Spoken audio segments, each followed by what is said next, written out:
través de la página del instituto, así como a través de las diversas redes sociales de YouTube y Facebook.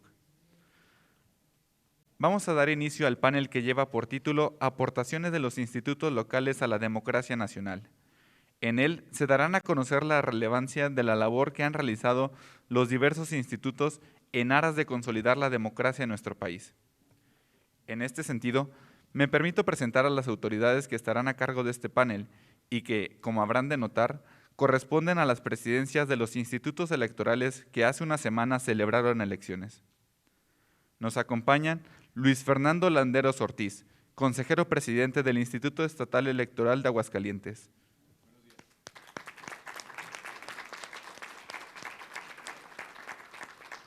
Nos acompaña Roberto Herrera Hernández, consejero presidente del Instituto Electoral y de Participación Ciudadana de Durango.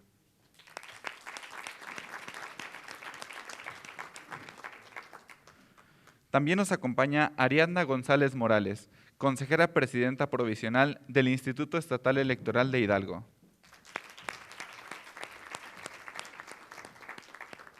Nos acompaña Elizabeth Sánchez González, consejera presidenta del Instituto Estatal Electoral y de Participación Ciudadana de Oaxaca.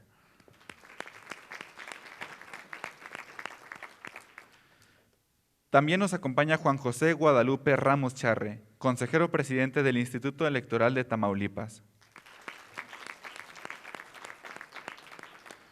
Y por último, nos acompaña María Pérez Cepeda, consejera presidenta provisional del Instituto Electoral del Estado de Querétaro. Cedo el uso de la voz a la doctora María Pérez, quien fungirá como moderadora de este panel. Adelante, doctora. Muchas gracias, Alan. Pues buenos días de nueva cuenta a todas y a todos. Este panel trata sobre las aportaciones de los institutos locales a la democracia mexicana y el objetivo es precisamente que conozcamos que de por sí ya bastante información tenemos y nos compartimos en el día a día, pero siempre hay aportaciones y siempre hay novedades y siempre hay experiencias que desde el viva voz de quienes las impulsan y de quienes las viven, pues es importante conocer. Agradezco de verdad mucho la presencia de todas y de todos ustedes el día de hoy. Como bien lo decía Alan, acaban de tener su jornada electoral y además quiero felicitarlas a sus institutos también porque fueron ejemplares el desarrollo de estos procesos electorales y que bueno, todavía no concluyen, pero me parece que dan muestra de que la función electoral se realiza con profesionalismo en las entidades federativas y que sabemos hacer elecciones y las hacemos bien. Muchas gracias por estar aquí con nosotros. Y bueno, los voy a ir mencionando en el orden de su intervención. Voy a leer una brevísima síntesis curricular y les pediría que hasta por 10 minutos nos compartan pues el mensaje que tienen que darnos. En primer lugar, le voy a ceder el uso de la voz al maestro Fernando Landeros Ortiz. Él es consejero presidente del Instituto Estatal Electoral de Aguascalientes. El maestro es licenciado en Derecho, cuenta con 2 maestrías, una de ellas en Derecho Electoral. Desde el año 2006 ingresó al Instituto Estatal Electoral de Aguascalientes, desempeñándose como jefe del Departamento de Estudios y Proyectos y posteriormente como director jurídico. Fue nombrado consejero electoral en 2010, de 2010 a 2015 y en este último año fue designado consejero presidente para el periodo 2015 a 2022. Adelante, maestro Fernando.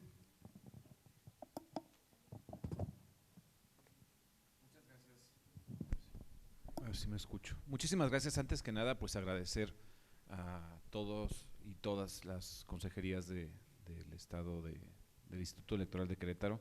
Amigos, muchísimas gracias por el espacio y por la oportunidad de dirigirme a todos los colegas de distintos estados de la República. En particular, María, Presidenta, muchísimas gracias también por el espacio. Me da muchísimo gusto estar con ustedes el día de hoy. Como bien lo comentaban, nosotros fuimos de los sorteados afortunados o desafortunados que tuvimos un proceso electoral sucesivo.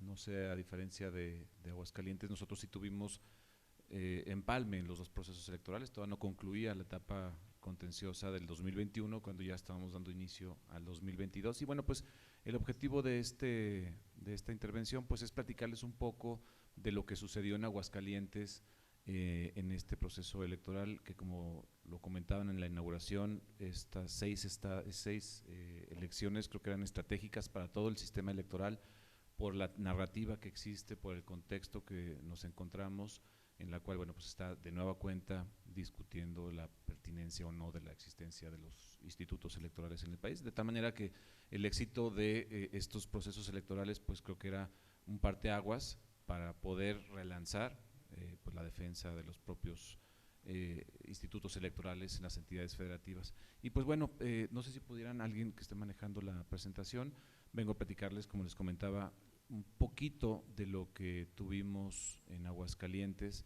en este 2022. Iniciamos, como algunos o gran parte de los estados, con un déficit bastante grande en materia presupuestal. Aquí no me dejarán mentir los compañeros que pasamos penurias la mayor parte por enfrentar este gran reto que en Aguascalientes por lo menos corrimos con el infortunio de que al ser un solo cargo elegirse, elegimos únicamente la gobernatura, pues de manera muy simplona las autoridades hacendarias, incluido también el Congreso del Estado, pues pensaron que era más barato y más sencillo llevar a cabo ese proceso electoral. Y como ustedes todos saben, pues es exactamente la misma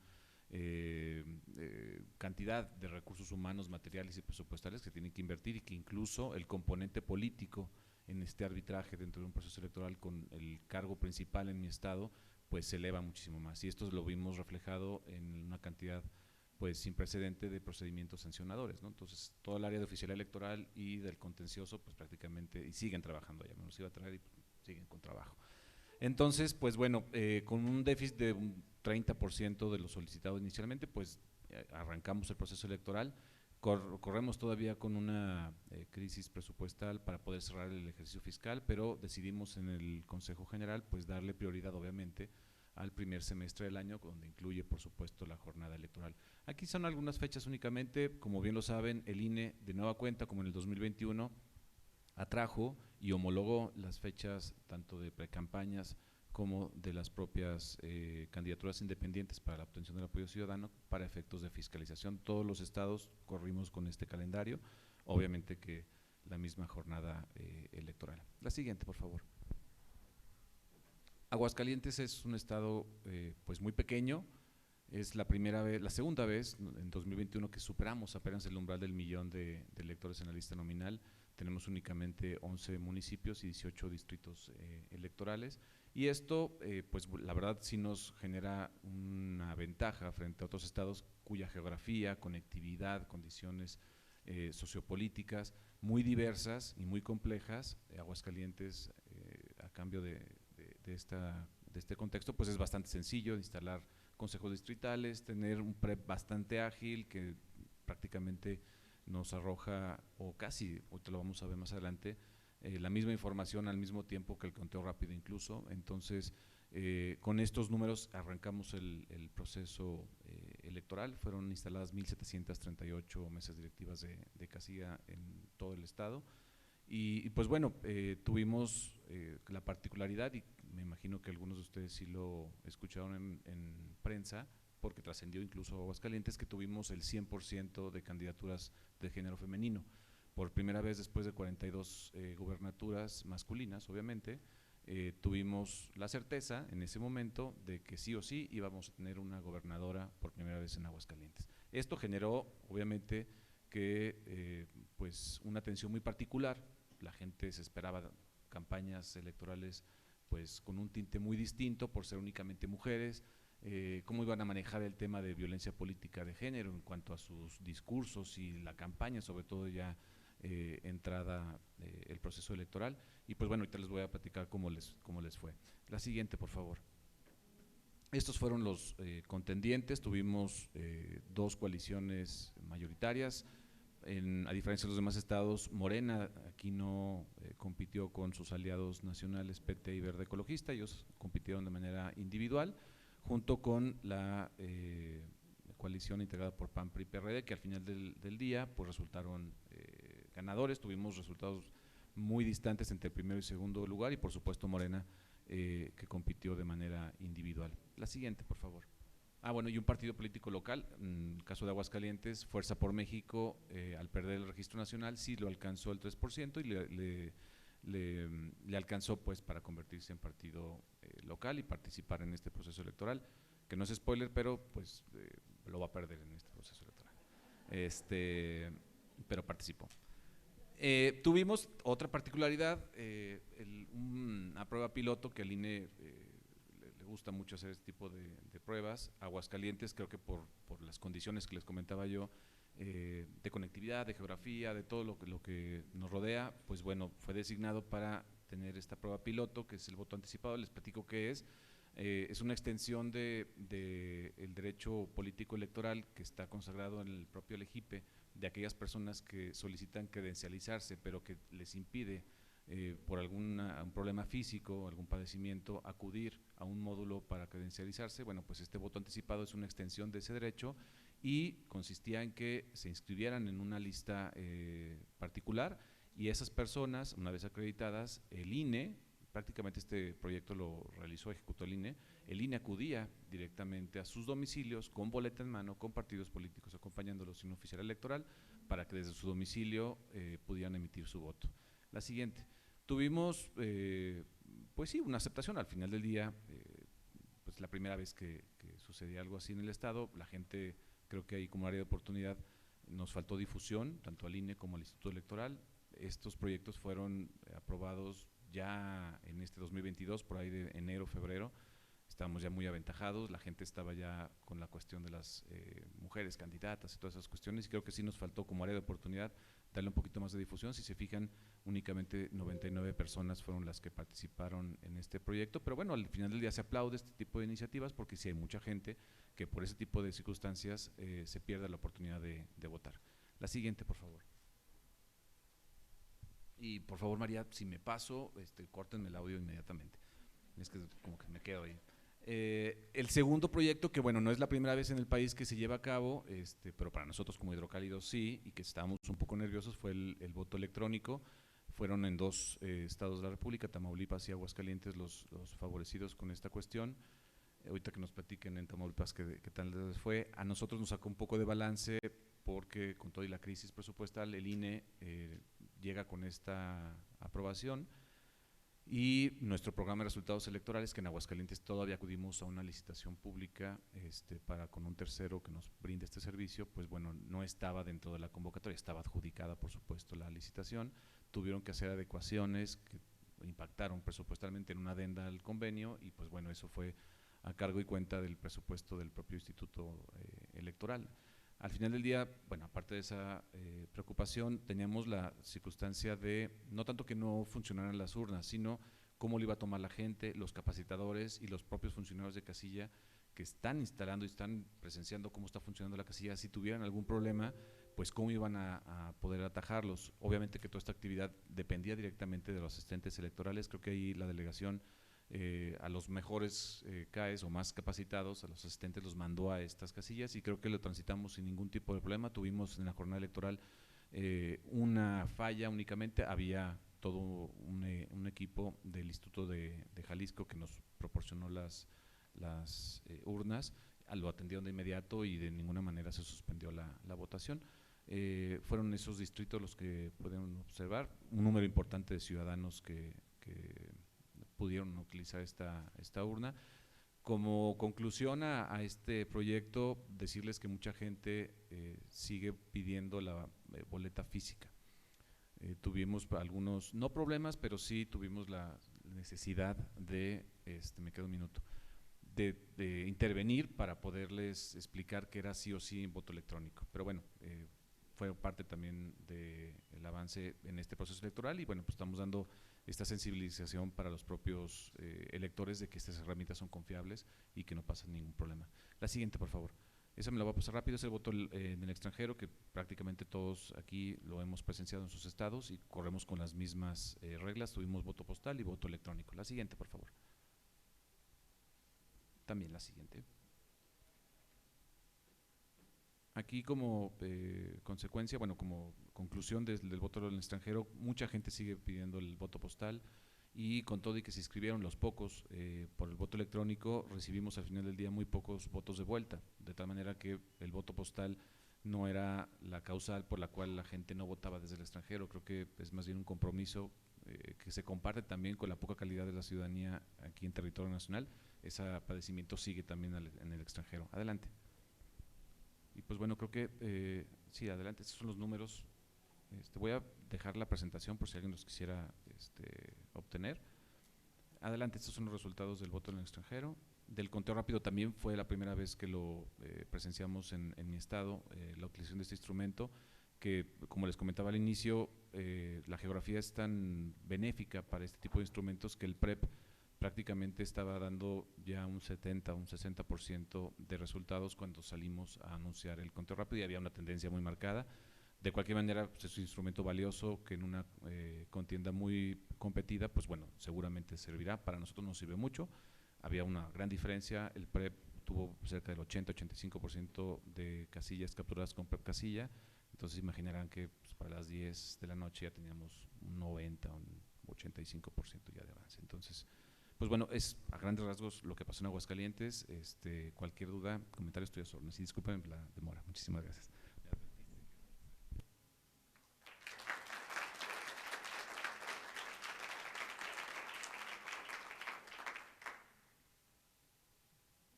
Muchas gracias, Luis Fernando.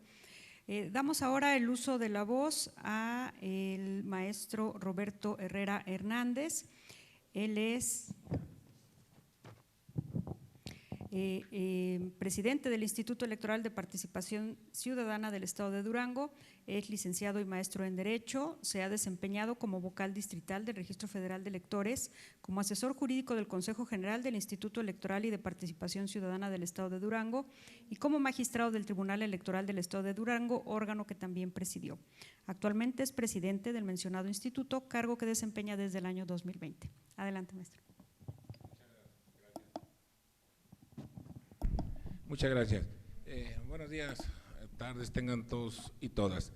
Muchas gracias, doctora Pérez, por invitarnos a este evento donde podamos compartir las experiencias que tuvimos este 5 de junio. Por eso saludo con mucho afecto a mis colegas presidentes y presidentas de los organismos públicos locales electorales, estas 6 entidades que tuvimos jornada electoral este 5 de junio.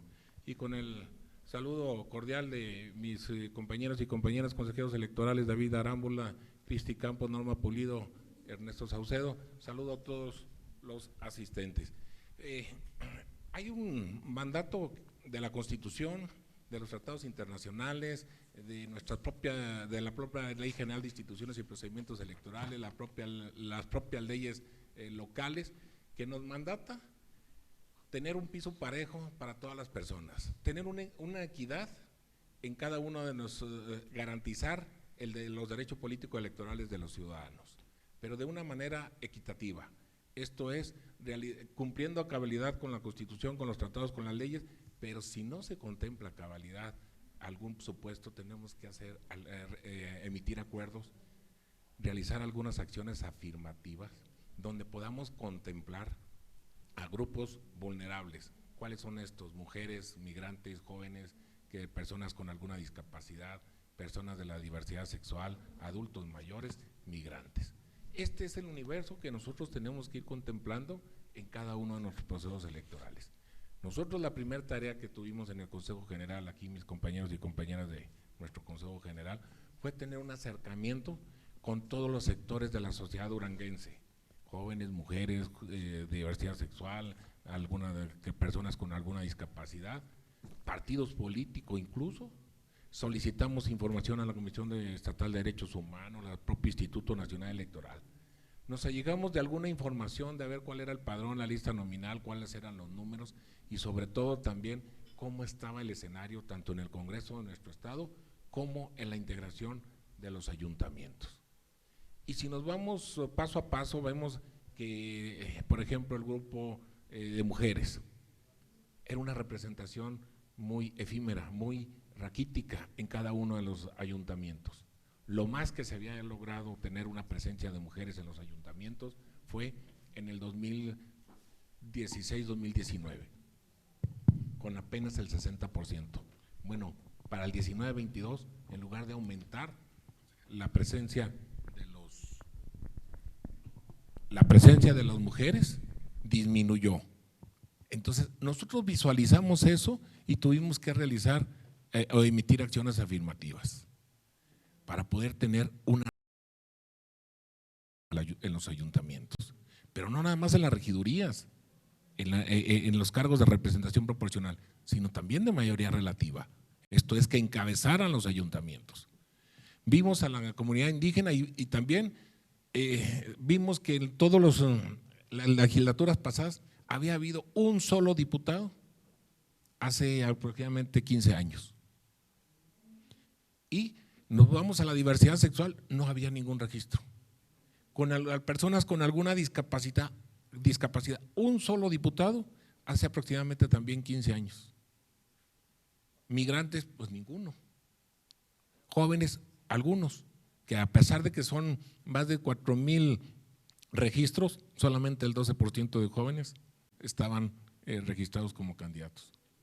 Entonces vimos cada uno de los rubros. Nuestro proceso electoral, ustedes desde conocimiento de cómo lo vivimos. Ya lo dijo nuestro compañero Fernando, de la escasez de recursos, y no nada más de la escasez de recursos, sino que llegara a ser a tiempo. Sin embargo, teníamos que llevar a cabo nuestro proceso electoral de manera eficiente, de manera de modo tal que la sociedad vea en sus organismos públicos locales electorales que realmente protegemos sus derechos de votar y de ser votados.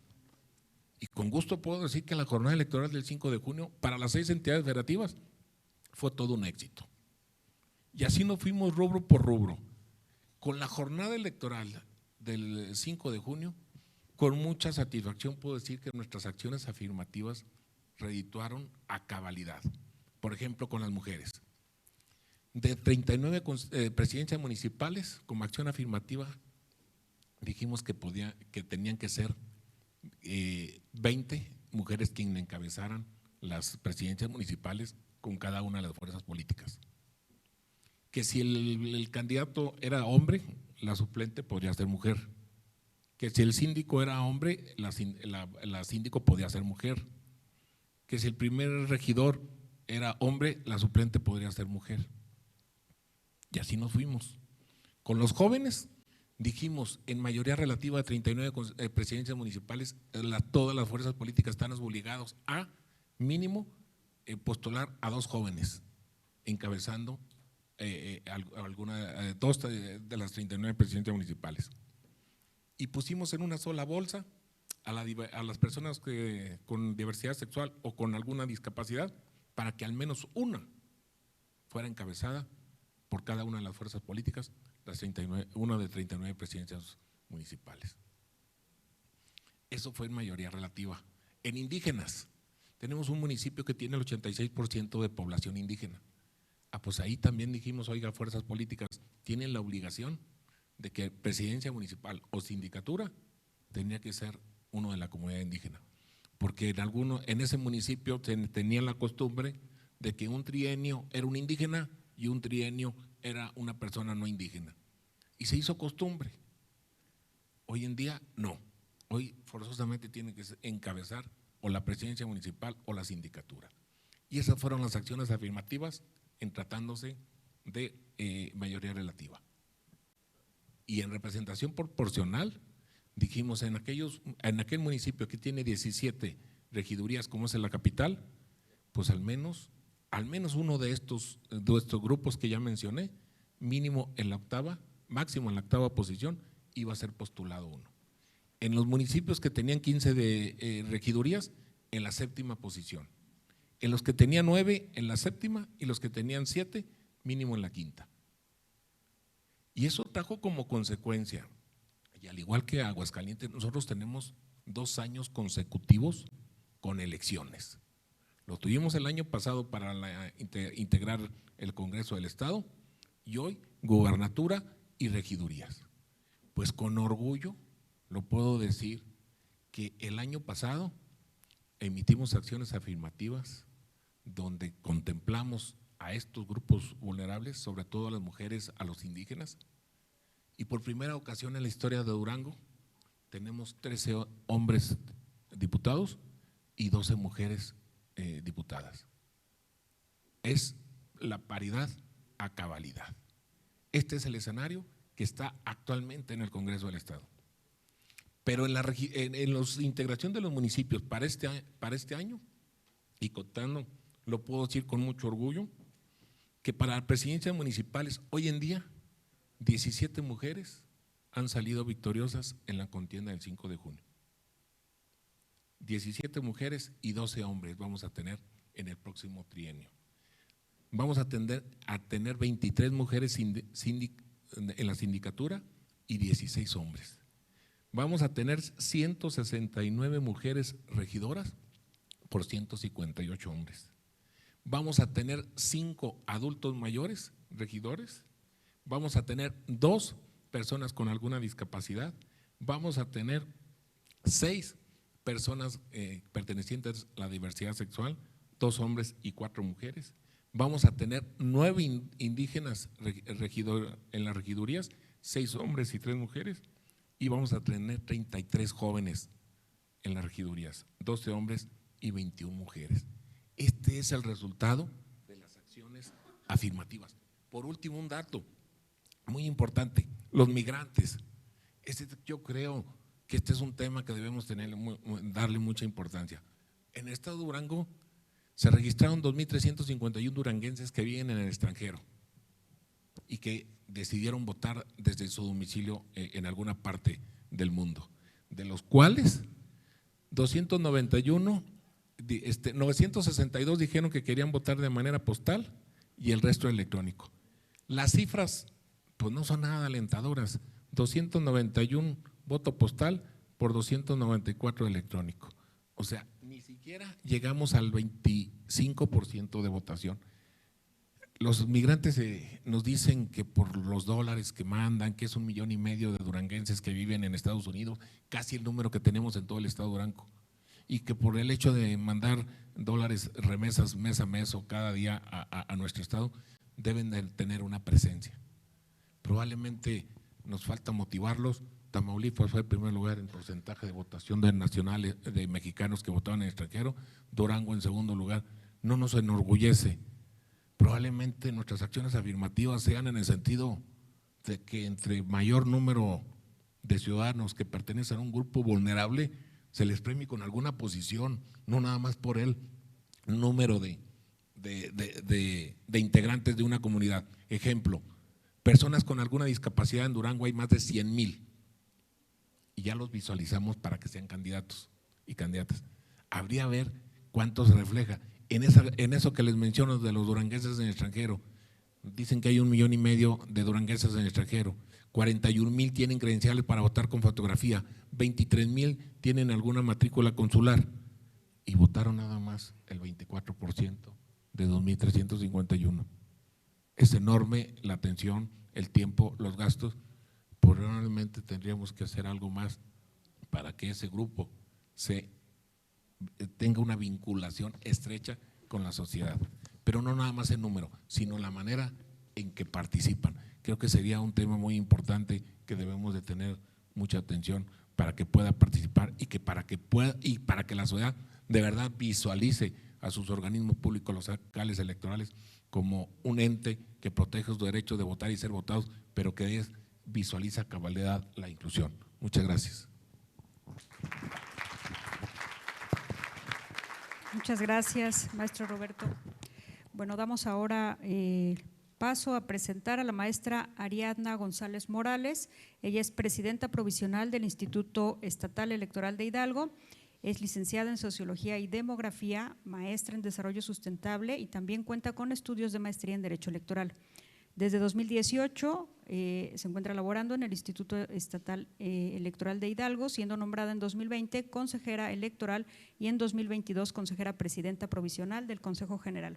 Cuenta con una amplia experiencia en materia de derechos político-electorales de los pueblos y las comunidades indígenas. Adelante, maestra.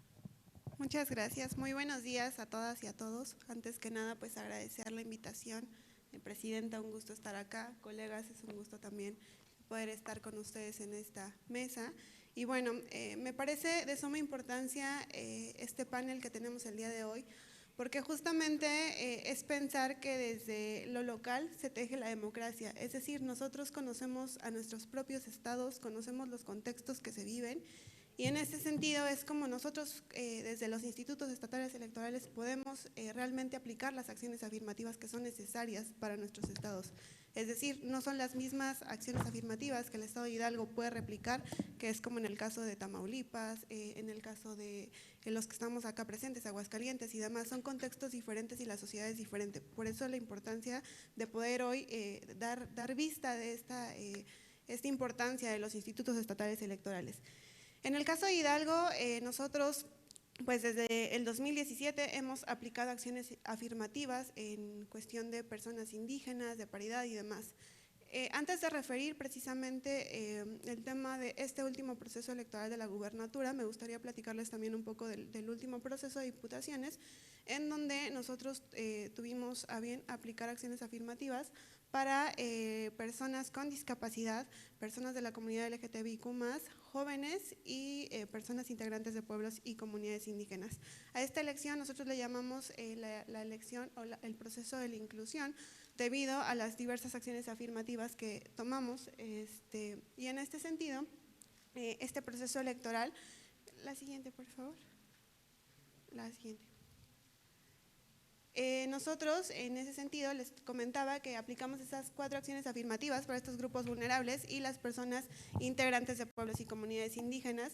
En el caso, por ejemplo, de personas con discapacidad, nosotros pusimos como regla que tenían que estar en el primer o segundo lugar de RP, mientras que las personas de la comunidad o de la diversidad sexual tenían que estar ya sea en un distrito de mayoría relativa, nosotros tenemos 18 distritos de mayoría relativa, o en los primeros 5 lugares de RP. Mientras que en las personas indígenas, nosotros en el 2017 teníamos 3 distritos indígenas. Para ese proceso implementamos ahora que fueran 4 distritos indígenas, en donde los partidos políticos, las coaliciones, tenían la obligación de postular tanto propietario como suplente a personas que se autoescribían como indígenas y cumplían con el vínculo comunitario, pero además implementamos también la denominación de distritos mixtos, es decir, distritos que estaban entre el 40 y el 50% de la población que se autoescribía como población indígena, y en estos distritos mixtos únicamente solicitamos que una persona de la fórmula, es decir, el propietario o el suplente, se autoescribiera como indígena y que pues obviamente comprobara el vínculo comunitario. De estos 3 distritos, al menos uno tenía que ser el propietario, pues para garantizar que entraran al Congreso del Estado. En el tema de jóvenes menores de 30 años, también pusimos a consideración de los partidos que ya fuera que los postularan en mayoría relativa o que fueran los primeros 2 lugares de la lista de RP. La siguiente, por favor. También comentarles que en ese proceso implementamos, a partir de la integración de nuestros consejos distritales, dimos prioridad en estos distritos indígenas y mixtos a que quienes integraran nuestros consejos distritales locales pues fueran personas también que se autoescribieran o que tuvieran un vínculo comunitario. ¿Esto por qué? Porque también es importante que desde el instituto pues tengamos esta perspectiva intercultural, no solo hacia las postulaciones, sino también hacia dentro de toda la perspectiva intercultural y esta transversalización de lo que se trabaja. Entonces, la siguiente, por favor. Teniendo como resultado en ese proceso precisamente que ahora nuestro Congreso del Estado está integrado por 15 mujeres, 15 hombres, 2 mujeres que son personas con discapacidad, un hombre que es perteneciente a la diversidad sexual, 2 mujeres indígenas, 3 hombres indígenas y un joven menor de 30 años. Eso como del proceso anterior. Ahora bien, del proceso electoral de la gubernatura, si bien ahí, pues obviamente como es un cargo unipersonal, pues es complicado en esa persona vertir una acción afirmativa, es decir, no podíamos exigirle que fuera una persona indígena o que fuera de la diversidad sexual, etcétera, etcétera. Pero pues teniendo estos antecedentes en el instituto, pues en Consejo General, pensamos cómo podíamos seguir pues teniendo esta perspectiva intercultural y de género y de inclusión en este proceso electoral de la gubernatura. Por lo que hicimos fue implementar acciones afirmativas y en algunas de nuestras actividades precisamente pues generar todo este tipo de inclusión, ¿no? ¿Qué hicimos? Bueno, emitimos un acuerdo en donde también nuestros consejos distritales pues fueron en su mayoría en estos lugares que sabemos que tienen mayoría de personas que se autoescriben como indígena, pues darle prioridad a estas personas. Pero también emitimos un acuerdo en donde se aplicó una acción afirmativa para que los partidos políticos, la coalición y la candidatura común que tuvieran la obligación de una parte de su propaganda electoral traducirla y o interpretarla en las 3 principales lenguas del estado de Hidalgo, que es el náhuatl, el ñañú y el tepehua. Esto fue como un tema obligatorio y nos tenían que emitir un informe cada 15 días para ver qué estaban haciendo. Si en algún momento o los partidos, la coalición o la candidatura común no cumplían, se les hacía un requerimiento. Si no lo cumplían, se volvía a hacer otro requerimiento y de no hacer caso, se les iba a instaurar un procedimiento especial sancionador. Es decir, sí tenían obligación de hacer esta traducción y o interpretación de una parte de su propaganda electoral. Es decir, no era absolutamente toda, sino que ellos tenían que elegir si sacaban un spot, si sacaban un espectacular o si hacían trípticos o lo que ellos deseaban, ¿no? De hecho, como exhorto, en el acuerdo se puso el tema del pautado por los tiempos de INE. Ahí únicamente un partido político fue el que sacó spots con pautado en radio, los demás se fueron por espectaculares, a lo mejor audios, pero de esos que van pasando por calles y demás. Y bueno, de esa acción afirmativa tuvimos alrededor de 14,253 materiales que los partidos políticos estuvieron pues difundiendo en todo el tiempo de campañas electorales. También ahí les comento que lo que hicimos también para apoyar a que esta acción afirmativa pues, se pudiera cumplimentar de una buena forma, la Unidad Técnica de Derechos Político-Electorales Indígenas del Instituto sacó esta guía para la incorporación de la interculturalidad en la propaganda electoral. Esta guía pues precisamente era eso, una guía para los partidos políticos, la coalición y la candidatura común, en donde pues, se le mostraba, por ejemplo, la lengua náhuatl, en qué parte del territorio hidalguense está, para que tú entonces en esa parte del territorio hidalguense pues difundas esa propaganda electoral. Venía también ciertas tipografías que ellos podían ocupar en el tema de sus trípticos, de sus dípticos y demás. Es decir, era una serie pues precisamente de guía para los partidos políticos que se les repartió no solamente a ellos, sino también a medios de comunicación, se les dieron capacitaciones y demás. Esto pues con la finalidad pues de seguir teniendo esta perspectiva intercultural en todo lo que es la campaña electoral. Además de esta acción afirmativa, también sacamos otra acción afirmativa en el tema de personas con discapacidad, de incluir a las personas con discapacidad en el tema de las campañas electorales. Si bien esta acción afirmativa no fue obligatoria, no fue vinculatoria, sí pedíamos también que cada 20 días nos informaran cuáles eran las acciones que estaban realizando para cumplimentar pues, con estas recomendaciones. Estas recomendaciones obviamente eran pues bastante amplias porque pues sabemos que hay diferentes tipos de discapacidad. Entonces, en razón a los diferentes tipos de discapacidad, era como se iban emitiendo este tipo de recomendaciones. También es importante mencionarles que estas recomendaciones se trabajaron en consenso con diversas organizaciones y asociaciones civiles de personas con discapacidad. ¿Esto por qué? Para que ellos nos dieran precisamente su visión de qué era lo que necesitaban. Y estas recomendaciones pues van desde generar desarrollo político de personas con discapacidad dentro de los partidos políticos, capacitaciones al personal, diseño de materiales de campaña, accesibilidad en los espacios físicos, trato adecuado, lenguaje inclusivo, accesible, uso de tecnologías de asistencia y, bueno, medidas generales. Esto se hizo de esta forma y, bueno, también comentarles que en el tema de debates sabemos la importancia de los debates en los procesos electorales porque pues, es una plataforma súper importante para el intercambio de ideas y demás. Ahí lo que nosotros implementamos fue tratar de incluir a la ciudadanía hidalguense, a la sociedad hidalguense, por lo que tuvimos 3 debates a la gubernatura y en los 3 pusimos a disposición de la ciudadanía el que ellos pudieran votar por los temas que se iban a debatir en cada uno de los debates y también pusimos… Después de que ya se tenían los temas, se abrió una plataforma para que pudieran ellos poner las preguntas que se iban a tener en los debates.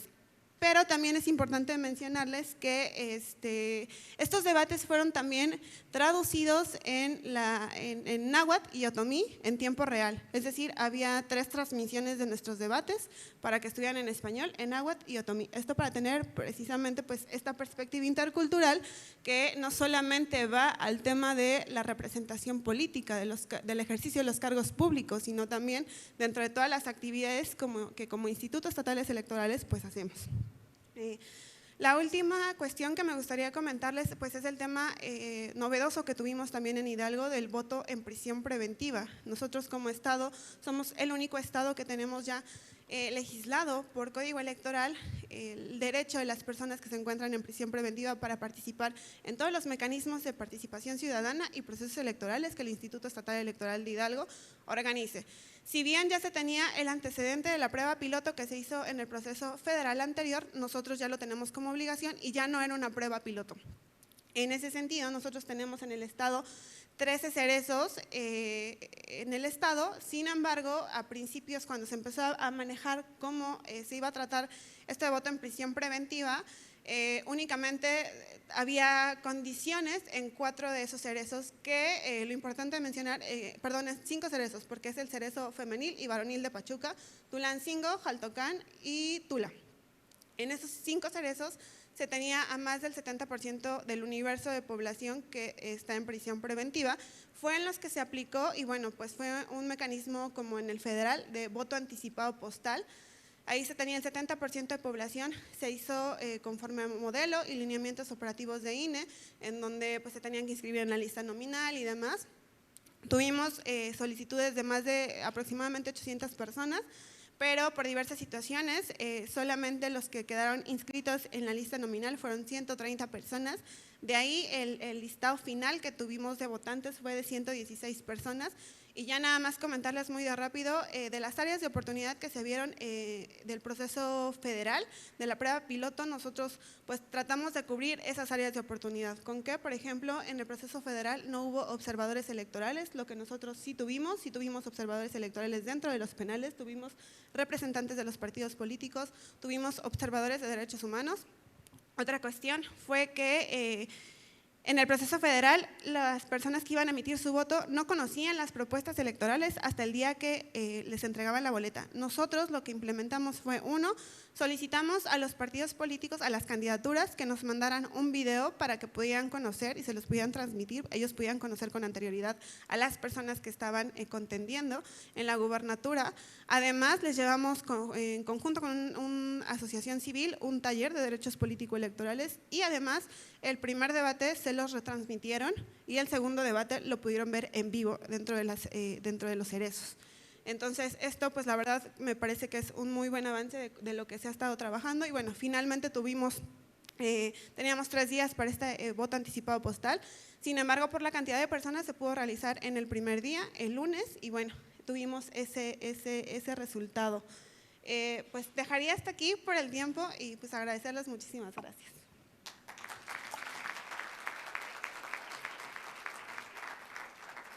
Muchas gracias, maestra Ariadna.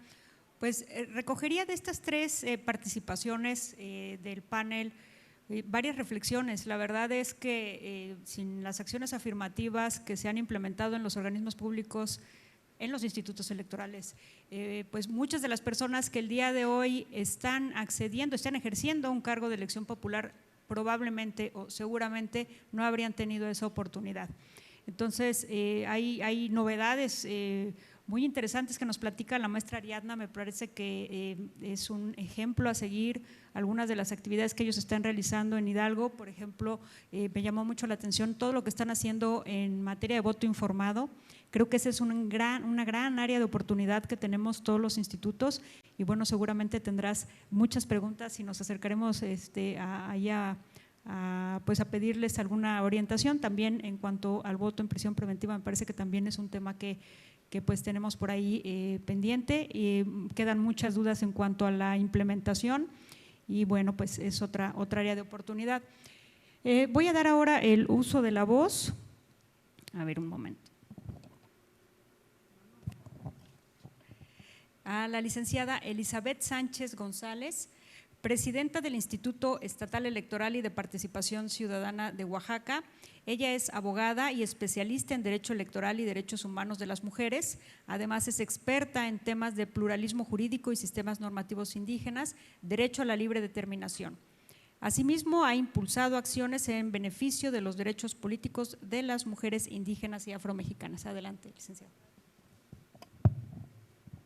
Bueno, muy buenas tardes. Muchas gracias por la invitación. Pues al igual que los otros institutos, también en Oaxaca hemos tenido 2 procesos electorales seguidos y voy a tratar de, en esta presentación, dar cuenta de estas acciones afirmativas que se realizaron sobre todo en el proceso electoral a diputaciones y ayuntamientos en Oaxaca. Pero sobre todo me quiero enfocar en el tema de la participación política de las mujeres, pero la participación política de las mujeres indígenas, toda vez que este año en Oaxaca, ustedes saben, tenemos 570 municipios, 153 se eligen por partidos políticos, 417 se eligen por sus propios sistemas normativos internos. Y de acuerdo a la reforma a la Constitución de Oaxaca en 2020, este año tenemos el reto de la paridad en 417 municipios de sistemas normativos, ¿no? A pesar de los avances que ha habido de la inclusión de las mujeres en todos los cargos de gobierno de manera paritaria en algunos casos, pues todavía tenemos el reto de cómo garantizar los derechos de las mujeres indígenas en sus comunidades sin trastocar o vulnerar su libre determinación, ¿no? Entonces es un reto al que nos estamos enfrentando. Yo tengo una premisa: no podemos garantizar la participación política efectiva de las mujeres indígenas si no están garantizados sus otros derechos fundamentales, ¿no? Independientemente del espacio, creo que los derechos políticos electorales de las mujeres deben de ir de la mano con los derechos a la salud, a la educación, al empoderamiento económico. Entonces, pues van de la mano y este es el reto que tenemos en Oaxaca. Si me apoyan con la presentación, por favor. Bueno, la reforma electoral de 2014 pues abrió esta profesionalización de los institutos electorales y sobre todo en Oaxaca, la reforma también a la LIPEO, pero sobre todo que en esta reforma que se hubo a la LIPEO obliga al Instituto Electoral a, además de las otras premisas en materia electoral, los principios electorales de imparcialidad, legalidad, certeza. En Oaxaca además tenemos incluido actuar con interculturalidad. La siguiente, por favor. La siguiente, por favor. Bueno, en 2021 el Consejo General aprobó en las elecciones para diputaciones y ayuntamientos, aprobó instrumentos para acciones afirmativas que deberán observar los partidos políticos. Esto es incluir dentro de sus plataformas electorales a población indígena, a población afromexicana, a personas con discapacidad, y esto hacerlo de manera paritaria, ¿no? Que estas candidaturas fueran de manera también paritaria en cada una de estas acciones afirmativas. La siguiente, por favor. De estas candidaturas que se registraron, 35% fueron con adscripción indígena o afromexicana, 5% fueron candidaturas de personas con discapacidad. No puedo ver la otra parte, pero ustedes lo pueden ver en su pantalla. También la inclusión de personas mayores de 60 años y estos deberían de estar en ciertos segmentos de competitividad, ¿no? Esos fueron los resultados. En cada segmento de competitividad deberían postular 5% de personas con discapacidad permanente, física o sensorial. Para el registro de las candidaturas, los partidos políticos y coaliciones deberían acreditar la discapacidad permanente, física o sensorial de las personas con una constancia expedida por autoridad de salud correspondiente. En cada segmento de competitividad deberán postular 10% de candidaturas de personas adultas mayores y en cada segmento de competitividad deberán postular 10% de candidaturas de personas jóvenes. Además, para la integración del Congreso local, estos lineamientos se establecieron como acción afirmativa la obligación de los partidos políticos de postular 5 fórmulas indígenas y una fórmula de candidatura afromexicana para diputaciones, una fórmula de personas con discapacidad permanente física o sensorial para la diputación y lo mismo para los adultos mayores. También quiero mencionar que hubo un juicio para la protección de los derechos políticos de las personas de la diversidad sexual LGBT. Este juicio llegó hasta la Sala Superior porque no estuvieron consideradas en estas acciones afirmativas estas personas y pues finalmente hubo una resolución de la Sala Superior en donde obligó al Instituto Electoral a elaborar lineamientos para la incorporación de este segmento de la población a las acciones como una acción afirmativa y como resultado de esta acción afirmativa, por primera vez en Oaxaca se tiene una diputación de una mujer transexual, transexual. El otro reto que tenemos, si me ayudan con la presentación, por favor. En los 417 municipios que eligen a sus autoridades municipales por sus propios sistemas normativos indígenas, 322 renuevan cabildo cada 3 años. Esto significa que las personas, este año tenemos elecciones en los 415 municipios de sistemas normativos, de estas 322 realizaron su elección en 2019, y la reforma electoral en materia de paridad de género en Oaxaca fue en 2020. Por lo tanto, estos municipios, esa es una consideración personal, mis compañeras consejeras y consejeros del instituto pues tendrán otras, también sus propias consideraciones, pero desde mi punto de vista, estas 322 municipios no tuvieron la oportunidad de manera progresiva ir incorporando de manera paritaria a las mujeres en sus ayuntamientos, ¿no? Entonces, ese es el reto que tenemos este año, cómo vamos a resolver para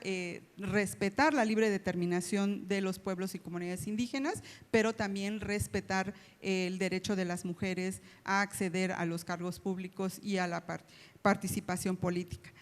También tenemos municipios que eligen cada año, son aproximadamente 60 municipios que eligen a sus autoridades municipales cada año y en estos municipios sí ha habido oportunidad que de manera progresiva las mujeres se vayan incorporando a los cargos, ¿no? Quiero puntualizar mucho esta parte porque pues la mayor población en Oaxaca se autoadscribe como indígena.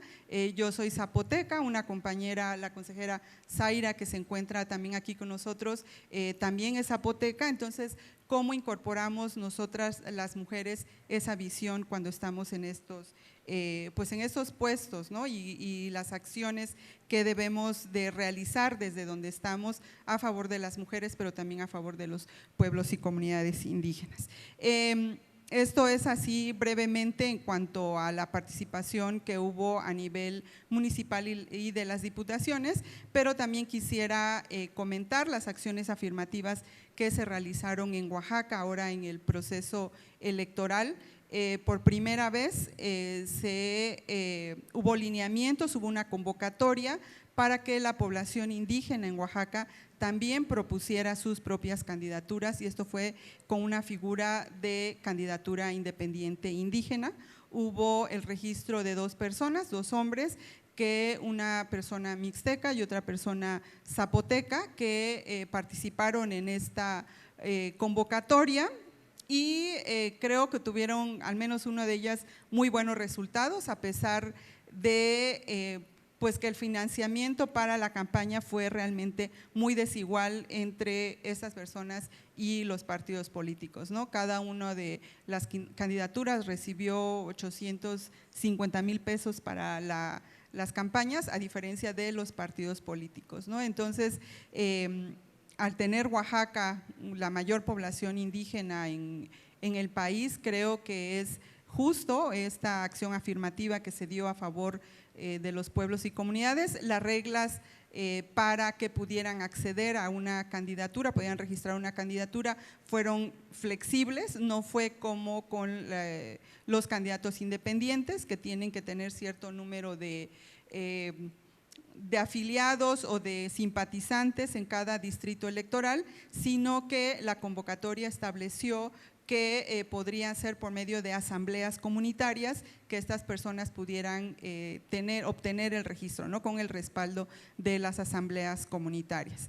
Al igual que Hidalgo, en los debates que se realizaron con los candidatos a la gubernatura, a iniciativa de la consejera Zaira Hipólito, estos debates fueron también transmitidos en tiempo real en lenguas indígenas, se hicieron en mixteco, en zapoteco, en mije y en mazateco, que son las lenguas que mayoritariamente se hablan en el estado de Oaxaca, aunque obviamente pues no podríamos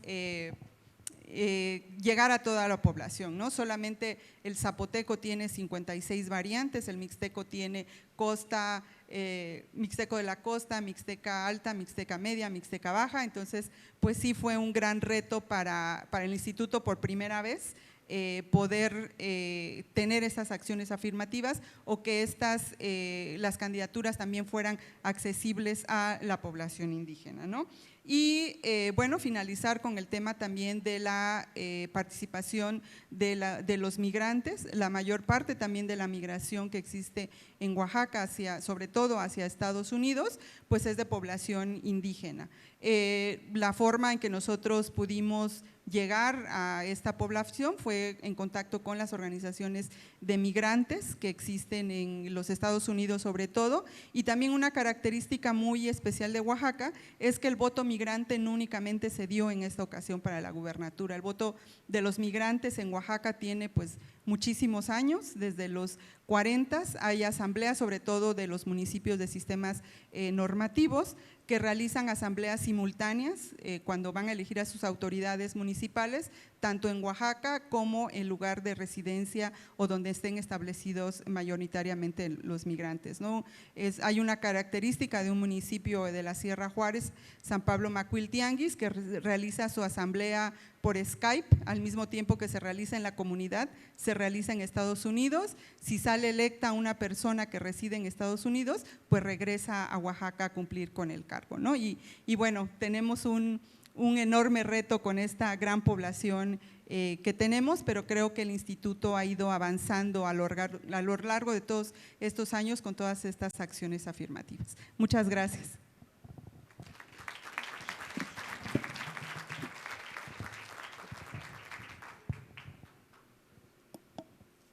Muchas gracias, licenciada Elizabeth. Damos el uso de la voz al licenciado Juan José Ramos Charre. Él es presidente del Instituto Estatal Electoral de Tamaulipas, es licenciado en Derecho, especialista en Justicia Electoral y actualmente cursa la maestría en Derecho Electoral. Tiene una amplia trayectoria en materia electoral, se destaca su participación como vocal secretario en la Junta Distrital del Estado de Oaxaca y también en Tamaulipas, así como vocal ejecutivo de la Junta Distrital Ejecutiva del Estado de Tamaulipas del Instituto Nacional Electoral. Adelante, licenciado. Muchas gracias. Muy buenos días tengan todas y todos ustedes. Primeramente, quiero agradecer la anfitrionía del Instituto Electoral del Estado de Querétaro, por supuesto a su consejera presidenta, la doctora María Pérez Cepeda, también por supuesto a las señoras y los señores consejeros electorales. Muchas gracias. De igual manera, agradezco la invitación de la RENACED y de la AMCE para participar en este panel. Saludo con afecto a todas y a todos mis colegas, consejeras presidentas, consejeros presidentes, consejeras y consejeros de los organismos públicos locales hermanos. Gracias por la oportunidad de coincidir en este congreso que sin lugar a dudas resultará de gran beneficio para la democracia nacional.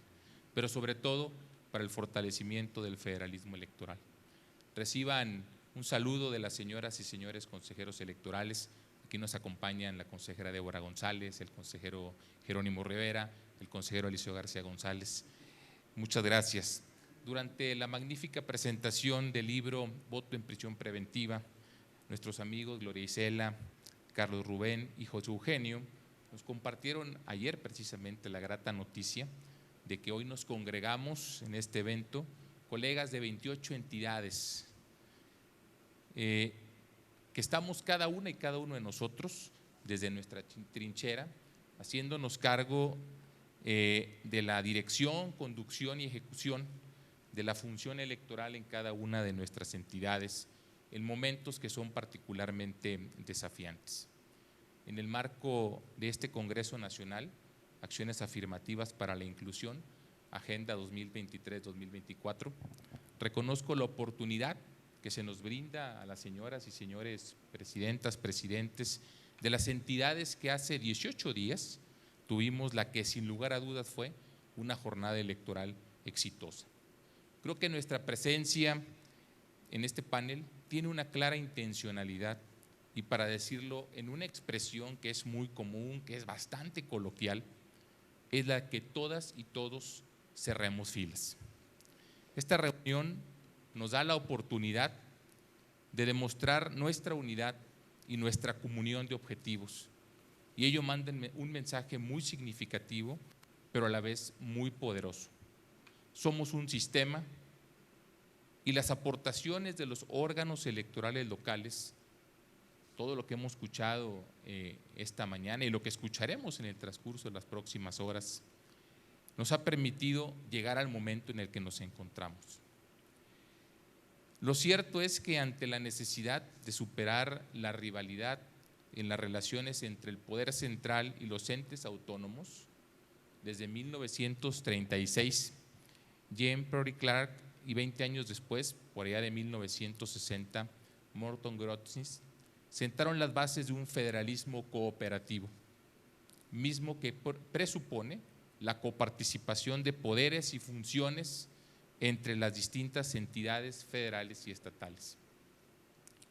Bajo este marco conceptual, dejamos atrás las inacabadas discusiones de juristas y politólogos sobre la supremacía federal y la soberanía de los estados y entramos en un terreno de lo que Walter Leisner denomina un diálogo cooperativo. Y si me permiten, justo es eso lo que le apostamos en la diaria relación y convivencia entre los órganos nacionales y locales, a ese diálogo cooperativo. En síntesis, la competición debe ceder su paso a la cooperación. Cada una de las instituciones hermanas en el sistema nacional tiene su propia responsabilidad, pero dependemos la una de la otra. Y, como atinadamente lo ha sostenido el doctor Lorenzo Córdoba, la clave radica en enfrentar los desafíos de manera conjunta, sin un supremacismo de parte de algunos, pero tampoco sin un soberanismo que no nos lleve a ningún lado. El camino no puede ser otro que el fortalecimiento del federalismo electoral.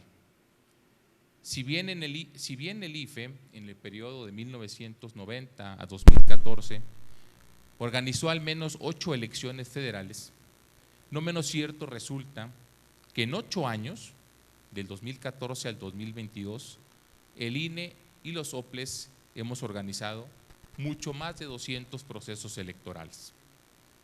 Hace un momento califiqué la jornada electoral pasada como exitosa y lo estimo que así fue por la simple y sencilla razón de que hoy ganadores y perdedores han asumido su papel.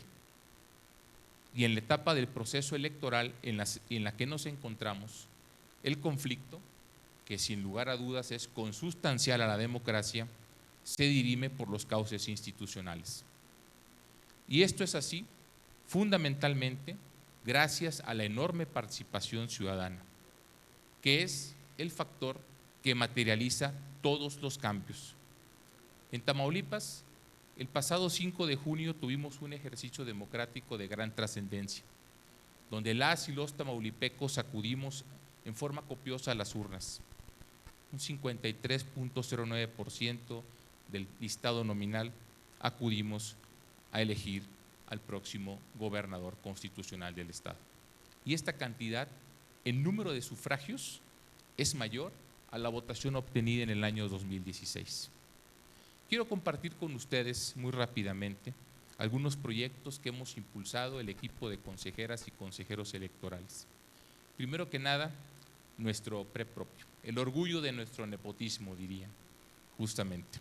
Sabemos la importancia que tiene el contener el crecimiento de nuestros presupuestos, y ello se logra a partir de dos fórmulas: o efectuamos economías, es decir, potenciamos recortes, o bien exploramos áreas de mejoras, áreas de oportunidad. Por ello, desde el proceso electoral 2021, el Instituto Electoral de Tamaulipas le apostó al desarrollo de un PREP propio, 100% hecho en casa. Para ello, ejercimos la cantidad, en aquel entonces, de 16,5 millones de pesos, de los cuales 8 millones se destinaron a la adquisición de infraestructura informática y de comunicaciones. Nuestro PREP propio surgió como muchas historias comunes de la vida diaria, ¿no? Literalmente sin un tornillo. No teníamos ni un tornillo, pero sí muchas ganas de hacerlo. Así, el primer PREP tamaulipeco tuvo un costo 20% menor a lo que se pagó a un tercero en el proceso electoral 2018-2019. Pero a nuestro favor quedó no solo la infraestructura, más importante aún, y eso no tiene precio, el fortalecimiento de las competencias y las capacidades del activo más importante y más valioso que tienen nuestros institutos, que es su personal. El decir, sí podemos hacerlo. Para el proceso electoral ordinario 2021-2022, en el YETAM presupuestamos como costo de operación de un segundo PREP propio, el primero para una gubernatura, la cantidad del orden de 10 millones de pesos, lo que representa un 40% menos a lo ejercido en el primer PREP propio del 2021. Pero sin lugar a dudas el ahorro fue mucho mayor. Si consideramos que el último PREP que el YETAM contrató con un tercero en el año 2019 tuvo un costo de casi 20 millones de pesos. Es decir, nuestro PREP 2022 costó más o menos el 50% de lo que se pagó en el año 2019. Ahora bien, en cuanto a la operación del PREP, porque no todo es plata, no todo son dineros, ¿sí? Se implementaron cuestiones novedosas, como fue el diseño de una caja digitalizadora. Nosotros no utilizamos escáneres, utilizamos nuestra caja digitalizadora. La utilización de teléfonos celulares para la digitalización de las actas de escrutinio y cómputo, no solo en las casillas, sino también en los centros de acopio y transmisión de datos, ubicado en cada uno de los 22 consejos distritales, y a partir del PREP del 2022, la implementación de herramientas montadas en el propio sistema informático que opera en cada uno de los centros de captura y verificación, 3 que montamos en el 2022, que nos permitieron evaluar la calidad de las imágenes enviadas por los CAEs, lo que permitió que durante el desarrollo del sistema, prácticas y simulacros, cada vez se pudiese mejorar la calidad de las imágenes. Los resultados del PREP 2022 están a la vista. Se logró la captura del 100% de las 4,778 actas. Su operación duró exactamente 12 horas, de las 8 de la noche a las 8 de la mañana del día 6 de junio. Finalmente, atenderé los planteamientos que mis compañeros me han puesto sobre la mesa. En el tema de la urna electrónica, que también fuimos con Aguascalientes, la entidad donde operaron 50 urnas electrónicas, una maravilla. La primera acta de escrutinio y cómputo de una urna electrónica la recibimos en el PREP a las 18:04. 4 minutos después de haber cerrado la votación, ya teníamos en PREP la primera acta de escrutinio y cómputo. Sin lugar a duda, de cara al proceso electoral 2024, donde habremos de decir nuevamente el más grande de toda la historia, 4 minutos después de tener un acta de escrutinio y cómputo será todo un reto y un enorme desafío. Y la última la procesamos 19 minutos después, a las 18:23. Otro proyecto, por supuesto, estratégico en el instituto en este proceso electoral lo fue el voto en el extranjero. Se registraron 2.481 paisanos y se recibieron 813 votos. Querido Roberto, una corrección, pero además debo honrar, por supuesto, la presencia de mi amiga Elizabeth. No fuimos, lamentablemente, el primer lugar en participación, sí el segundo, justamente, Elizabeth y Oaxaca, pero además con esa experiencia que nos presume de más de 40 años en el trabajo a nivel comunitario en este proyecto, pues evidentemente los números ahí están, Elizabeth, felicidades, primer lugar en participación en el PREP, y Tamaulipas se ubica en el segundo lugar con un porcentaje del 32.7% en términos de participación. Y sí tuvimos más del 70% captado a través de la votación electrónica. Estimadas y estimados, el sistema electoral mexicano, como todo sistema, sin lugar a dudas es perfectible.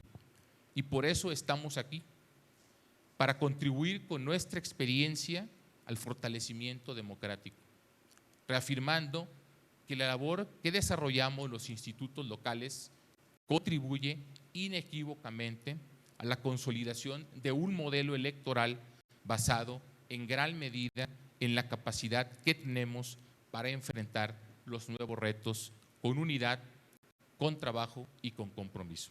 Muchas gracias.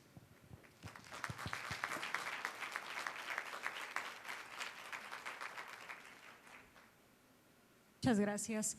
Bueno, quisiera rescatar, la verdad es que hay mucho que decir de las aportaciones de las entidades federativas a la democracia mexicana, pero además cuando, digamos, siempre hay áreas de oportunidad, siempre hay cosas que hacer. Hay que recordar que las candidaturas independientes, la reelección, la paridad se alcanzó antes en las entidades federativas, en los congresos y en los ayuntamientos que en el propio Congreso de la Unión. Como lo decía, las candidaturas independientes, la reelección, ya estaban, el voto en el extranjero, el voto migrante, ya estaban regulados en los estados antes que a nivel federal. Desde luego tenemos muchas aportaciones en cuanto a los mecanismos de participación ciudadana en las entidades federativas, la consulta indígena y todo el tema indígena que ahora estamos atendiendo los órganos electorales locales.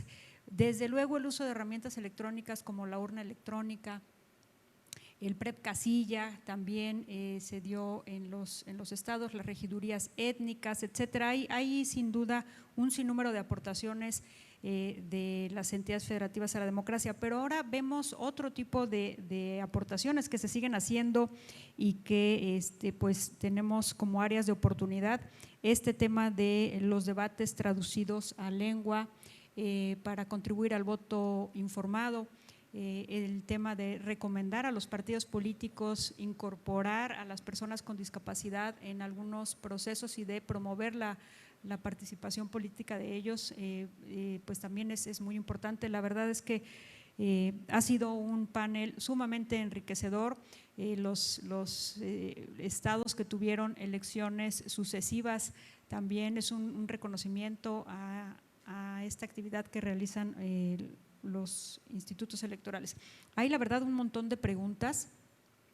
Voy a hacer rapidísimamente, algunas las puedo englobar porque varias se refieren a cómo se acreditó la autoadscripción calificada para evitar la simulación en materia indígena, y otro tema que también están preguntando es cómo se hizo para acreditar que no hubiera simulación en las candidaturas LGTBI. No sé si Ariadna, la presidenta de Oaxaca, ¿quién me pudiera ayudar con este tema? Adelante. Muchas gracias. Bueno, pues en Hidalgo lo que hemos hecho con el tema del vínculo comunitario es desde 2017 nosotros también sacamos un tipo guía para los partidos políticos para que ellos pues precisamente supieran en un primer momento pues qué es el vínculo comunitario, ¿no? Nosotros lo hemos tomado como un tema en donde como tal la adscripción calificada pues es un concepto que no es parte de las comunidades indígenas, es decir, la comunidad indígena, si tú vas y le dices necesito un medio de prueba como adscripción calificada, pues obviamente no tienen ni idea de lo que es. Ellos se basan precisamente en su contexto y en su colectividad y en esa comunalidad que ellos manejan, ¿no? Entonces nosotros lo que hemos hecho es abrir el abanico de los medios probatorios con los que se puede comprobar el vínculo comunitario. ¿Y qué es? Estos medios probatorios pues son un sinfín de medios en donde se puede comprobar ¿cuáles son estos? Pues nosotros, por ejemplo, hemos admitido desde un comprobante de pago de la cooperación para la feria de la comunidad o un comprobante de pago del servicio del pozo, del agua, por ejemplo, ¿no? O también desde una tipo constancia que emite el delegado o la asamblea general en donde reconoce a la persona, o un acta de asamblea comunitaria en donde precisamente está el nombre de la persona que participó en la asamblea. Es decir, nosotros hemos contribuido a un sinfín de medios probatorios, sin embargo lo que se hace para evitar la simulación es que en los procesos anteriores donde hemos tenido a personas que se autoascriben, se emite un dictamen por persona y se revisa cada uno de los medios probatorios que va, y ese medio probatorio se va revisando conforme al contexto de la comunidad. Antes de empezar el tema de los registros, la Unidad Técnica de Derechos Político-Electorales Indígenas lo que hace es tener, digámoslo así, una cédula por comunidad indígena del estado, en donde vienen las características de la comunidad, desde territoriales, desde usos y costumbres, sistemas normativos, fiestas tradicionales y demás. Obviamente a nosotros nos ayuda que nosotros en el estado tenemos un catálogo de comunidades indígenas que no está actualizado, ya tiene bastante tiempo que se tenía que haber actualizado y no se ha hecho, pero ya se está trabajando en ello. Pero sí nos da una base para entonces nosotros tener generalidades y de ahí con diversas pues también información que se nutra de esa cédula podemos compaginar que realmente lo que viene en el medio probatorio pues es lo que está en la comunidad. De esa manera es como hemos precisamente pues intentado que no sea este tipo de simulaciones a través de pues la creación de un dictamen por persona, es decir, en el tema de ayuntamientos de 2019-2020 pues hicimos N cantidad de dictámenes porque teníamos 39 municipios que tenían representación indígena, algunos municipios de 13 personas, de 13 fórmulas que se tenían, pues eran 12 o 10 las que eran personas indígenas por propietario y suplente, eran 20 dictámenes por un partido político, un municipio. Si eran 8 partidos políticos, pues eran 80 dictámenes, es decir, era una cantidad impresionante de dictámenes que se realizaron, pero ha sido así como nosotros lo hemos trabajado mediante la realización de un dictamen e ir prueba por prueba revisando qué es lo que contiene la prueba y, por ejemplo, checábamos el tema de que si era una tipo constancia, pues verificábamos si venía firmada, por quién decía, quién ostentaba firmar, si traía un sello o si traía una huella dactilar o qué tipo de cuestiones te podían dar como para dar esta cuestión fidedigna de lo que te estaban presentando. Muchas gracias.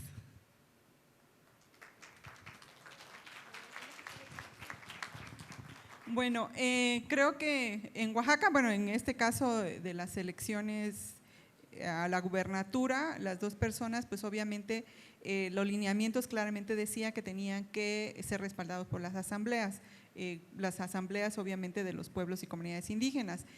Para el caso de la comunidad LGBT, ustedes saben que en 2018 hubo un caso muy famoso en Oaxaca de los falsos trans, que varios, 2 o 3 ya habían sido presidentes municipales y se iban a reelegir, y en la siguiente, pues en la reelección estaban compitiendo con esa acción afirmativa, ¿no? Cuando que en la otra elección anterior pues no habían sido registradas.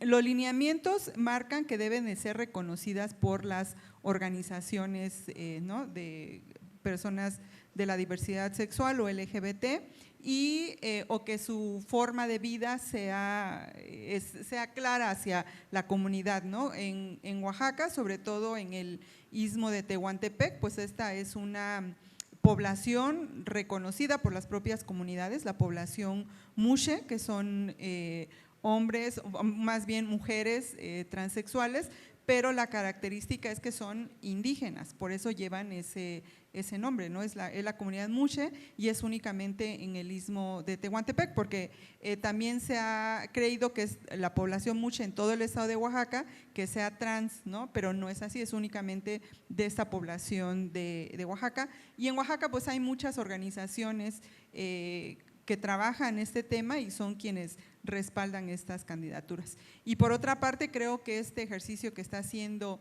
el INE de la consulta para definir cuál va a ser la autoadscripción indígena es muy importante, porque en Oaxaca, sobre todo con la población afromexicana en la elección pasada, sí hubo pues esta inconformidad por sectores de la población, sobre todo afromexicana, de personas que se hicieron pasar por esta, ¿no? Con estas características. Entonces creo que esta es una parte que todavía está en construcción. En Oaxaca, a pesar de que pues, la mayor parte de la población es indígena y muchas personas nos autoadscribimos, pues se da el caso que cuando son este tipo de, para competir pues en este tipo de cargos es cuando se entra en la simulación. Entonces creo que es algo que todavía tenemos que construir de manera efectiva. No sé si tengo tiempo para una última pregunta. ¿Sí? Bueno, preguntan si se ha enfrentado oposición de los partidos políticos para implementar en la implementación de las acciones afirmativas.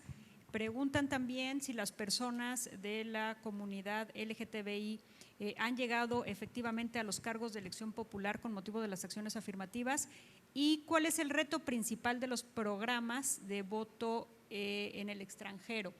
No sé si me pudieran ayudar los consejeros. Adelante. Sí, bueno, con estas acciones afirmativas en Durango tenemos dos personas de la diversidad sexual que gracias a las acciones afirmativas han llegado a regidurías. Y respecto al reto que tenemos de los votos de los mexicanos en el extranjero, a ver si entendí la pregunta, ¿cuál sería el reto? El reto principal es que, si bien es cierto, es difícil llegar al 100%, sí, que todos los duranguenses, los mexicanos que residen en el extranjero, decidan votar. Que se les informe a cabalidad quiénes son los candidatos y qué ofertan cada una de esas candidaturas. Pero sobre todo, también es motivarlos a que realmente voten. En este caso, mencionaba yo el caso particular de Durango, de 2.351 ciudadanos que decidieron votar desde el extranjero, no llegamos ni al 25% de los que votaron. Y de manera postal y electrónica fue aproximadamente el 50 y 50. No le dedicabas 3 minutos el votar de manera electrónica, no les costaba un solo peso regresar la boleta de manera postal, sin embargo, algo está faltando. Por eso una acción afirmativa yo creo que debe ser en cuestión de la participación, en el caso de los mexicanos en el extranjero. ¿Por qué digo de la participación? Con justa o no razón, las direcciones de los partidos políticos se quejan que hoy en día una diputación federal, válgame la expresión, tiene un costo de 1.200 votos. Creo que es desproporcionado. 10 u 11 diputaciones federales que están en la Cámara de Diputados Federal, creo que la última elección fue de 15, 18 mil votos. Y eso se tradujo en 10, 11 diputaciones federales. Creo que es demasiado, son demasiadas diputaciones para los votos depositados desde el extranjero. Porque si nos vamos a cualquier otro grupo vulnerable, es mucho mayor la participación y a veces se refleja en uno o en ninguna diputación. Por eso creo que más que decir que hay 1,5 millones de duranguenses en el extranjero, en Estados Unidos, más que decir que hay 41,000 duranguenses que tienen credencial para votar con fotografía con domicilio en el extranjero, más que decir que hay 23,000 ciudadanos duranguenses que tienen matrícula consular y que nada más voten 500 ciudadanos o 1,000 ciudadanos, pues no es nada. Entonces, les abre uno las puertas, les da una información, tuvimos reuniones mensuales con la comunidad duranguense en Estados Unidos. ¿Y se tradujo en qué? En 500, 600 votos. Y por eso repito, con 15, 18,000 votos desde el extranjero, 10, 11 diputaciones federales, creo que es demasiado,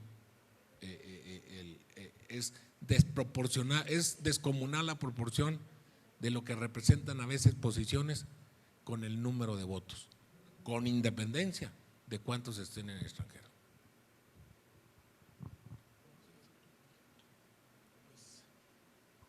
Gracias. Pues, ¿qué les puedo decir en cuanto sea el voto de los mexicanos en el extranjero? Creo que, como lo comentaba en mi participación, transita bastante, no solamente por las condiciones que algunas personas lo consideran así, particulares de los paisanos que no tienen acceso a internet, que bla, bla, bla. Creo que transita mucho por la calidad de la democracia, de la ciudadanía que tenemos. Como lo comentaba al inicio, creo que también ese déficit de credibilidad al sistema político por parte de la ciudadanía y ese divorcio que existe entre la participación política real de los ciudadanos también permea a quienes viven desde el extranjero.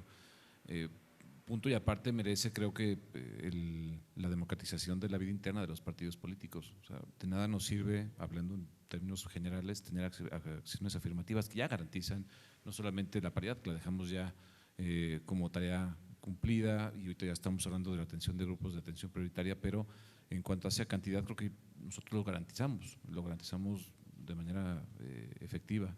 Ahora necesitamos voltear, y le corresponde a los partidos políticos, a la calidad de las candidaturas que están ofreciendo.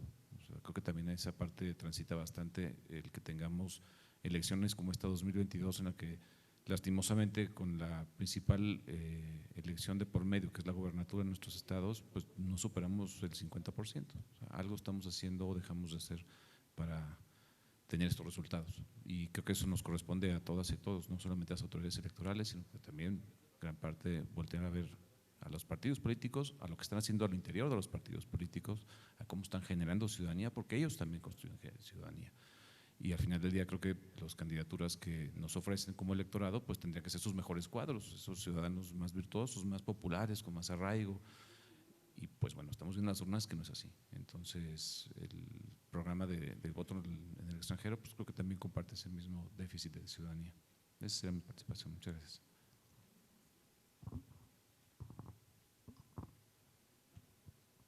Bueno, pues si les parece bien, daríamos por concluido el panel.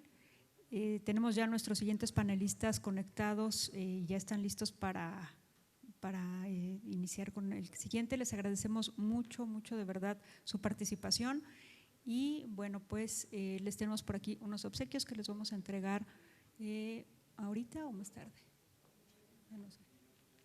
Unos reconocimientos y un pequeño obsequio.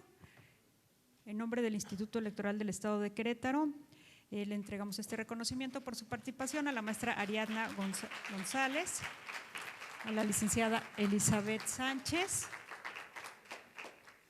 al licenciado Fernando Landeros, muchas gracias,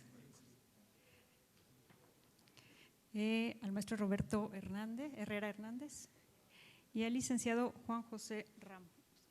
Muchas gracias a todas y a todos. También su urna electrónica, no es electrónica, su urna transparente. Ay, es igual, ¿no? Perdón. Tiene nombre, sí, perdón. Una urnita, si quieren verla para que se las presuman a los demás.